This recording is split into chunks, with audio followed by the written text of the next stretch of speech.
What do you reckon? Does anything go with anything else? This goes with this, goes with what? Give us a package. Somebody? Aggression and punishment. Package? You know such people? Oh dear. Okay, aggression, meaning they start with punishment primarily, and when that doesn't work, they turn to aggression. They get stroppy. Okay, that could be a package. What else? Reward and punishment, that would be Skinnerian. That's behavioural theory. I'm going to manipulate behaviour through reward and punishment. Yep, that could be the way some people are thinking. Theorists would certainly support you. The data won't, but the theories does. Yep, what else?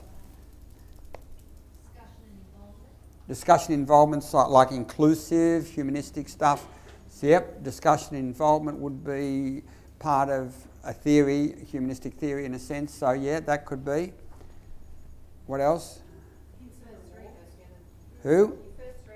First three. And the last three. Yeah, the first three are less manipulative than the last three. So the first three are more engaging, inclusive, and the last three are more controlling. Could be. That would make two packages of teachers. So when you, yeah. Hinting and reward. Who?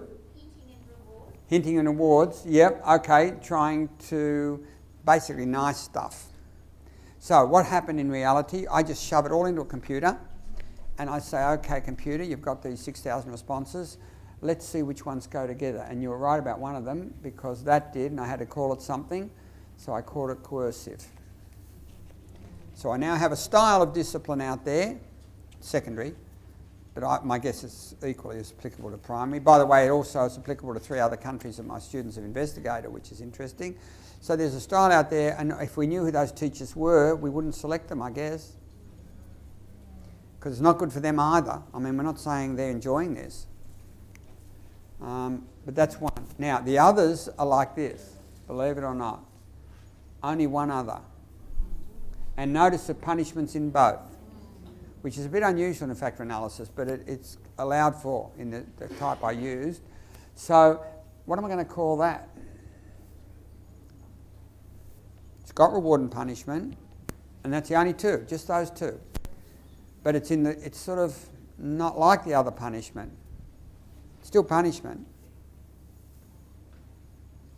So I called it relationship-based, meaning you can do all the punishment you like, but it's out of the context of a relationship. It's not independent of that relationship. And I think that's going to be the key, because everyone knows punishment works. But it only works in certain contexts, is going to be my argument, I think. So there's nothing wrong with punishment. And my data on responsibility doesn't show what it needs to show because I'm getting the overall effect of punishment, some of which is positive probably and some of which is negative. But to check it out, I'm going to now look at the effect of those two on the left on the things on the right. Okay, I'm going to do what's called a path analysis. This is all written up again, but there are ways of doing it, and I'm going to put that in there so I know it's causal. Now I'm going to start looking at relationships. And what do you find? You do this and you find a small but significant relationship between relationship-based and responsible. So it does increase responsibility if you do that package. So you can punish, you can reward in the context of a relationship. Now, by the way, in social science research, to get even significant paths is doing okay because the error of measurement is so great that it's sort of like a miracle you can get relationships between measured variables. So I think that's got to be understood. It doesn't look like a big sort of path, but it's substantial. And if you could get rid of some of that measurement area, you'd see how big it is. Coercive, on the other hand, makes people less responsible. Think about that for a minute. So it's like that. Some of the earlier data hinted at that, but it's saying that if you've got people out there doing coercive discipline, not only are the students not going to get more responsible, they're probably going to get less responsible over time. They're going to jack up. And my guess is it's the good kids, by the way, who are going to be doing this as well. And, of course, it's very distracting when you're doing that sort of stuff. So I've got to sort of modify a little bit what I said. By the way, you should know, like we said before, that the only effect of having more kids in the class who are misbehaving is you become more coercive. So this is a more convincing, I think, about how teachers react poorly.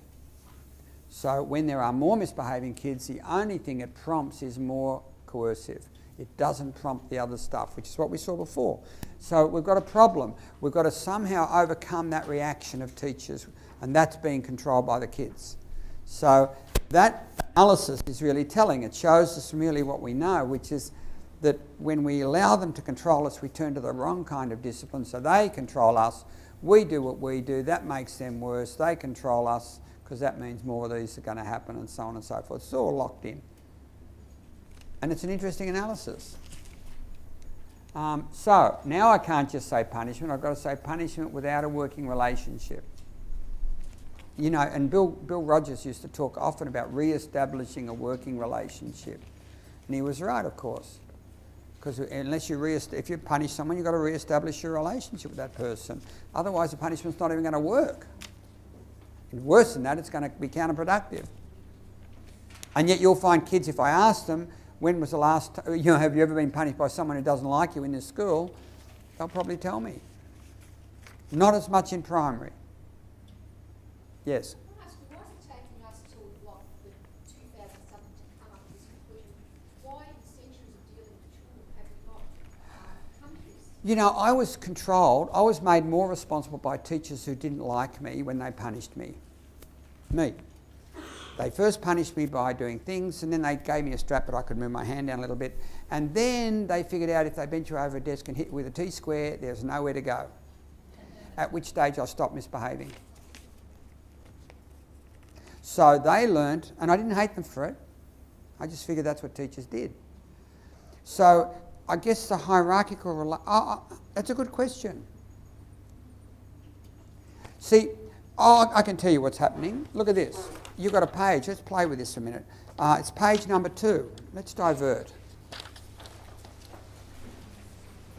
This is an argument you can play with. On page number 2, it says the following. Once upon a time when I was but a child, there was a hierarchical relationship between me and my teacher. And as so there was between men and women. Now, by the way, I can tell you this for a fact.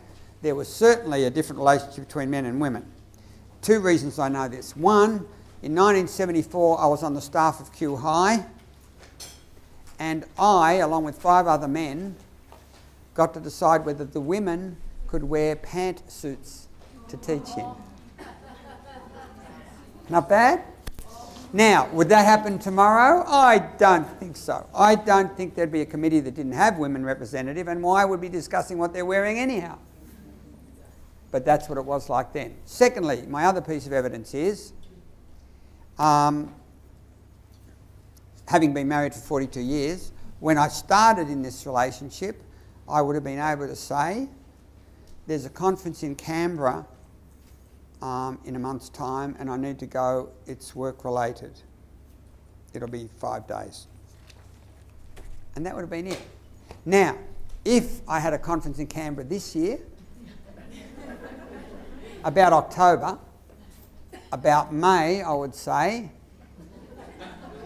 there's a really interesting conference coming up in Canberra in October, I noticed.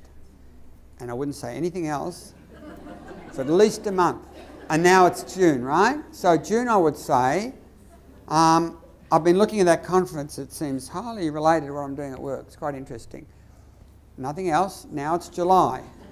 And in July, I'd probably say, I think it'd be really useful if I could get that conference. How might we manage that, do you reckon? So there are changes. Now, this says the changes are because we've gone from hierarchical relationships between white and black and capital and labour and men and women and teachers and students and parents and all that stuff. And it's now like this. The culture has shifted. That's what it says. And it's now saying, if you read it carefully, the culture has shifted and there has been a collapse of the authoritarian system. Authoritarian meaning that one group gets to control the other in their own interests. That, you know, you don't do it out of fun, you do it because it's good for them. So the group at the top controls the group at the bottom in their own interests.